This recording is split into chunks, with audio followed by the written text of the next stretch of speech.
Ayo ikut menjadi bagian dari perubahan besar bangsa ini bersama Sahabat Pekerja Indonesia.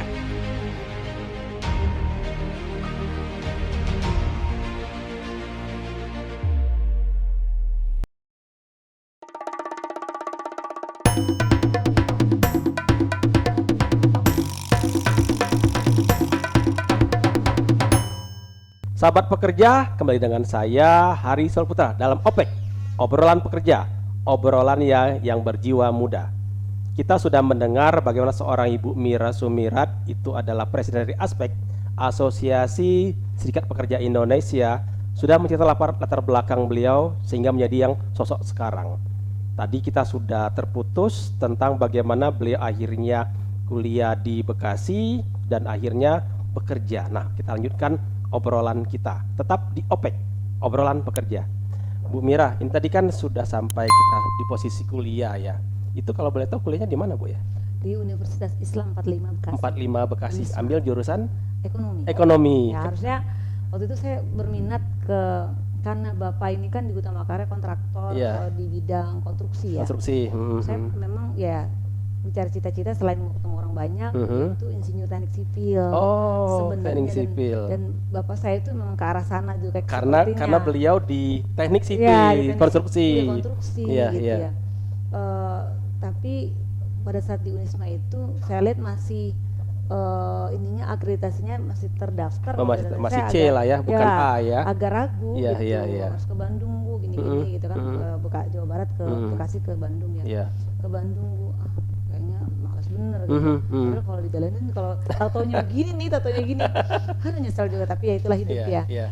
Udahlah akhirnya saya ngambil ekonomi. Sebenarnya ekonomi itu setengah hati. Saya kan IPA. Oh iya. Jadi, dulu kalau nggak salah ada A1, A2, A3, A2 ya. Biologi saya ya. Enggak terlalu ini ke ekonomi. Iya. Aduh gitu lah. Udahlah biarin ekonomi itu karena itu tadi nggak ada dalam tanda kutip ya. Ke politik saya males banget pada saat itu ya. Seperti itu. Ada sih jurusan ISIP ya. Itu politik, ilmu sosial politik itu ada. Tapi ekonomi, meskipun di situ saya tos-tosan tuh, ekonomi kan nggak terlalu ini saya. Iya. Apalagi kalau bicara tentang secara atas itu orangnya boros sekali ya dengan keuangan. Jadi wah udah deh biarin ekonomi, mungkin ini nanti ada manfaatnya kali gitu. Akhirnya udah saya jalanin di jurusan ekonomi manajemen. Sampai lulus ya, kemudian bekerja ya. Itu tadi sebelum lulus pun saya sudah bekerja. Jadi mana Bu? Tinggal di salah satu anak perusahaan BUMN. Oh, salah satu anak perusahaan BUMN. Itu kategori magang atau full kerja ya? Full kerja. Ya kebetulan ininya jadwalnya itu masih bisa kita atur gitulah ya. Alhamdulillah. Kemudian makanya tadi terakhir tuh nggak terlalu lama sih. Gitu. Jadi jelang waktu mau lulus kuliah dan setelah lulus gitu ya. Ini kerja ya, kemudian menikah. Kayak dari cita-citanya tuh kok pas banget. Semua terus. Jadi dari kelas 1 SMA tadi ada 4 hal tadi diinginkan, ternyata itu sudah terlewatin semua. Bisa ketemu banyak orang, menikah, lulus dan lain-lain, akhirnya tercapai semua. Lantas dari situ apalagi mimpi yang berikutnya itu? Mimpi yang lain kan sudah tercapai nih kan, biasanya kan nggak mungkin ngulang dari nol lagi kan. ya sekarang ya pengen bermanfaat aja lebih banyak lagi untuk orang banyak gitu. Dan ya ini kan sudah mulai ya. Dan lebih pengen jadi orang kaya sih sebenarnya. Terus terang aja, bukan untuk diri sendiri, tapi saya lihat situasi ya. Saya ingin lebih banyak berbagi pada orang. Jadi kalau saya pikir orang kaya itu berbaginya lebih enak gitu jadi lebih banyak orang yang kita bantu. Pengen saya begitu. Pengen banyak orang yang saya bantu lebih banyak lagi gitu. Termasuk juga value dari Bapak tadi kan spiritnya giving ya.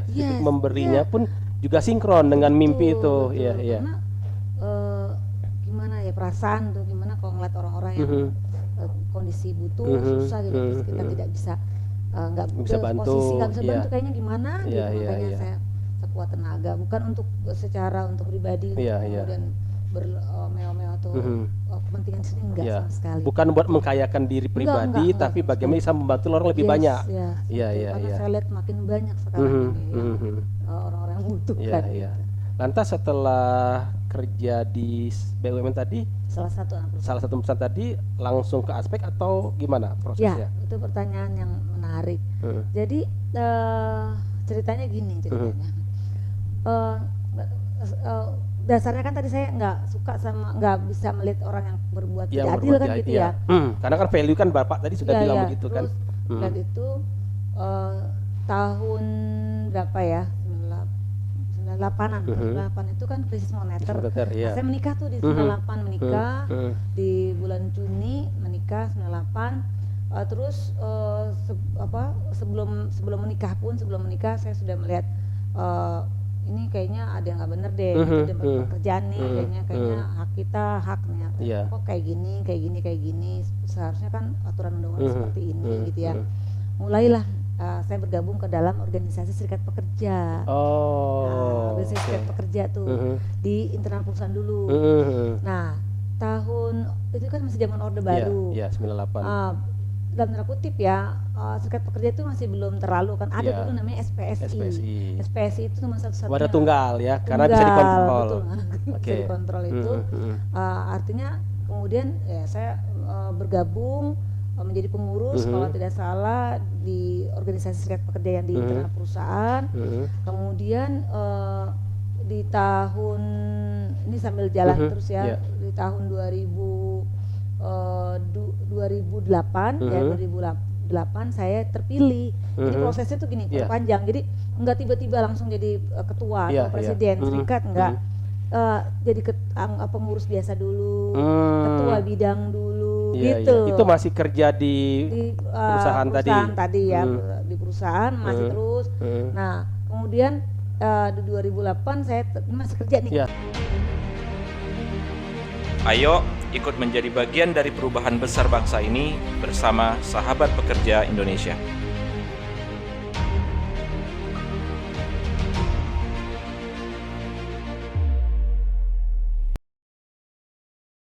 Terpilihlah menjadi dulu namanya ketua umum serikat karyawan yang ada di perusahaan saya Oke, jadi sebelum ke asosiasi yang besar ini ke lokal dulu, di internal dulu. Nah, makanya tadi kemudian di 2008, 2011, 2012, nah kan sudah mulai dibuka kan undang-undang serikat pekerja serikat buruh itu tuh lahir di tahun 2000. Tahun 2000. Karena kita sudah reformasi, itu bebas, siapapun boleh berserikat. Betul, Undang-Undang 21 tahun 2000 tentang serikat pekerja serikat buruh lahir di tahun 2000. Kemudian di 2008 nah saya sudah mulai berdiskusi bergaul gitu ya sama namanya serikat-serikat pekerja di luar daripada perusahaan. Kemudian ada beberapa, ternyata ada federasi. Saya tahu nih federasi adalah gabungan dari serikat pekerja yang ada di internal perusahaan. Nah, bedanya sama SPSI tadi apa tuh? Gimana tuh? Nah, SPSI adalah organisasi serikat pekerja yang bentuknya nih sekarang kalau tidak salah dulu masih federasi, sekarang konfederasi. Sekarang, jadi saya mau menyampaikan dulu serikat pekerja internal atau level perusahaan adalah dia tidak dia berdiri sendiri, dia lahir di perusahaan tersebut. Jadi kalau misalnya ada perusahaan A misalnya, dia berdiri di perusahaan A tersebut ya terikat, jadi memang serikat pekerja perusahaan A, yang mendirikan adalah pekerja itu sendiri, nggak bisa dari luar, nggak bisa. Nah kemudian federasi adalah gabungan dari minimal 5, ini undang-undang 5 serikat pekerja, 5 serikat pekerja yang ada di perusahaan. Jadi ada 5 perusahaan bergabung namanya serikat pekerja. Namanya federasi. Nah, salah satunya adalah Asosiasi Serikat Pekerja Indonesia atau ASPEK Indonesia. Jadi ASPEK itu adalah federasi gabungan daripada serikat-serikat pekerja. Yang tadi minimal 5. Minimal 5. Kalau paling untuk banyaknya berapa nggak terhingga ya. Nah, kemudian ada konfederasi. Jadi ini serikat pekerja level perusahaan, federasi, ini konfederasi. Nah, konfederasi minimal didirikan oleh 3 federasi. 3 asosiasi ya. 3 asosiasi atau asosiasi. Nah, lebih banyak bagus, lebih banyak, nggak ada masalah. Nah, saya di posisi di federasi. Di federasi. Nah, gabung ke konfederasi. Namanya konfederasi? KSPI. KSPI. Konfederasi Serikat Pekerja Indonesia. Atau KSPI yang presidennya Bung Said Iqbal.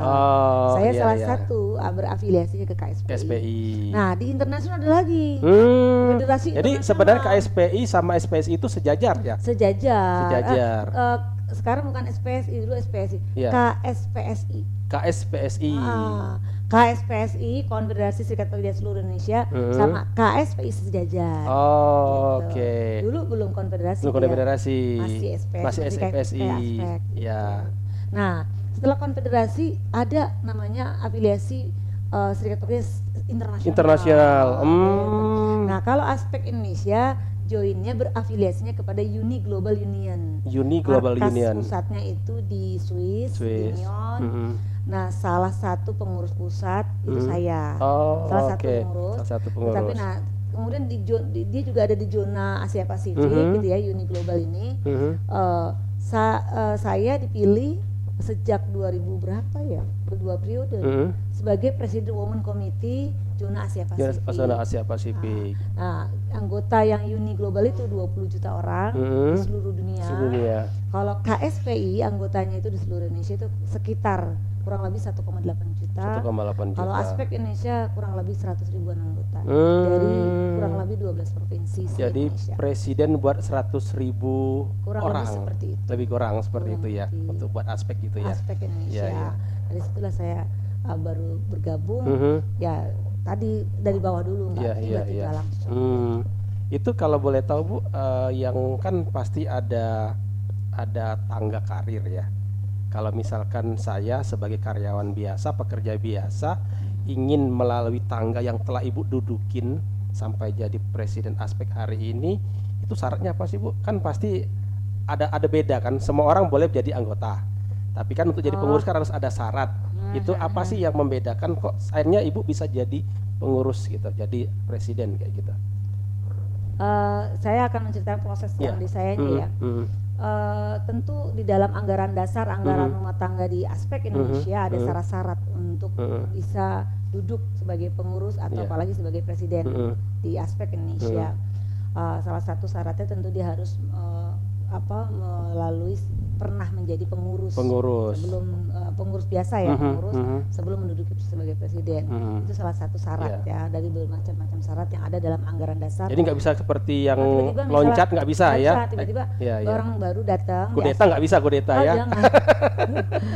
Amsyong mati hasil ya. Biasanya orang-orang yang kudeta itu selalu amsyong. Oh gitu ya? Selalu itu kan karma ya. Iya. Gak ada yang inilah. Nah, jadi nggak ada yang tiba-tiba misalnya Bu saya mau jadi anggota aspek dong misalnya gitu, serikat pekerja yang baru misalnya datang tiba-tiba saya mau jadi presiden, nggak bisa. Dia harus melalui pengurus dulu. Harus ini dulu apa namanya itu kalau misalnya ikut jenjang trainingnya lah ya. Ya ada pelatihannya, ada training, pokoknya ada jenjang-jenjangnya. Malah harus jadi mungkin pengurus DPC, DPW, Dewan Pimpinan Cabang, pengurus cabang dan pengurus wilayah gitu. Artinya nggak sembarangan. Dan alhamdulillahnya ya saya sudah melalui proses itu. Ya, karena memang ya saya juga nggak pernah cita-cita pengen jadi presiden ASPEK.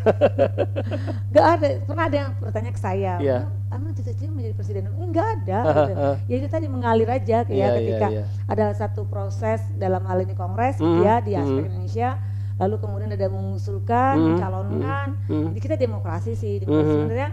Misalnya kita mengusung yang namanya musyawarah mufakat. Ya, jadi esensi kalau kita biasanya nih kongres Filipina suka rusuh, suka ada yang ngambek ya, ada yang pundung kalau kata bahasa Sunda tuh. Jadi ada yang suka misalkan diri kan gitu ya, ada tandingan lah, perjuangan lah gitu ya. Nah itu saya menghindari itu sebenarnya. Tapi kalaupun pahit nggak bisa juga, misalnya nggak bisa diajak musyawarah mufakat, ya udah demokrasi, voting gitu. Tapi kita memaksimalkan terlebih dahulu, mendahulukan ini dulu tentang musyawarah mufakat. Rata-rata kalau kongres atau musyawarah istilahnya tuh? Kongres itu berapa orang yang hadir biasanya Bu? Ya perwakilan kalau ininya kurang lebih 100-an orang lah. Lumayan juga ya. Lumayan juga ya. 100 sampai 300 orang. Tapi kalau pandemi gini enggak. Ya. Tapi kan kita pada saat 2019 sebelum pandemi ya. Di bulan Juli kita sudah melaksanakan itu sebelum pandemi. Nah, itu saya periode kedua sebagai presiden Aspek Indonesia. Terus kalau misalkan kita bicara aspek sendiri, apa sih yang diperjuangkan sebenarnya, Bu? Yang pertama tentu basicnya, dasarnya adalah memperjuangkan kesejahteraan bagi anggota dan keluarganya. Kesejahteraan anggota, iya. Itu basic prinsip dasar ya, prinsip dasar bagi siapapun pejuang-pejuang atau aktivis serikat pekerja, serikat buruh dimanapun. Itu yang pertama. Tapi karena bicara tentang secara nasional, aspek nasional gitu ya, di level nasional artinya kita mengawal ya, menjaga, mengawal, juga memastikan keputusan-keputusan, kebijakan-kebijakan atau regulasi dari pemerintah itu aman, nyaman, dan melindungi bagi seluruh para pekerja atau buruh dan juga rakyat Indonesia. Dan sesuai dengan kontrak yang kita sepakati ya. Yes. Oke, baik. Sahabat pekerja, ini menarik. Kita akan mengulik terus seperti apa Asosiasi Serikat Pekerja Aspek ini berkiprah di dunia para tenaga kerja. Tetap di OPEK, obrolan pekerja, bersama saya Hari Solputra. Kita ikuti setelah pesan berikut ini.